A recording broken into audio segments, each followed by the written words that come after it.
Friends সকলোকে সাবিন ব্লগত স্বাগতম জনাইছোঁ।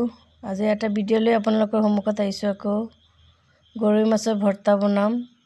গৰৈ মাছৰ ভৰ্তাৰ কাৰণে কি কি লাগিব আপোনালোকক দেখাই আছোঁ, চাই থাকক। মোৰ তাত এটা গৰৈ মাছ আছিল, ভাবিলোঁ এইটো চাটনি বনাই দিওঁ ধুনীয়াকৈ। গৰম ভাতৰ লগত খাই মজা লাগিব। মাছটো ধুনীয়াকৈ মছলাৰে সানি লৈছোঁ, চাওক। আৰু এই তেলত দি দিলোঁ ধুনীয়াকৈ।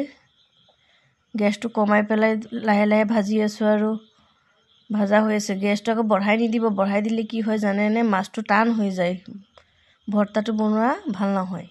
সেইটো কাৰণে গেছটো কমাই দিব আৰু লাহে লাহে হেঁচি হেঁচি কোমল বনাই দিব সেইটো।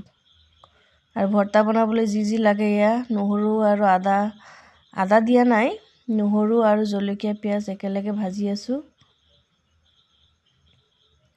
ভাজা হৈ গ'ল আৰু কুটি থৈছিলোঁ অলপ আদা, সেইখিনি দি দিছোঁ। আদাখিনি আকৌ ধুনীয়াকৈ ভাজি ল'ম, যাতে গোটেইখিনি আদাৰ চেণ্টটো আহে, বহুত ভাল লাগে। আৰু এইফালে মাছখিনি ধুনীয়াকৈ ঠাণ্ডা কৰি ভাজি পেলাই থ'লোঁ। আৰু এতিয়া কাঁইটবিলাক বাছি ল'ম ধুনীয়াকৈ। কাঁইটখিনিও বাছা হৈ গ'লে চাওক, বাছা হৈ গ'ল আৰু ধুনীয়াকৈ সানি ল'লোঁ। আৰু গোটেইখিনি সোৱাদ পৰিমাণে নিমখ দি দিছোঁ, গোটেইখিনি সানি ল'লোঁ। আৰু এয়া ভৰ্তা হৈ গ'ল, চাওক।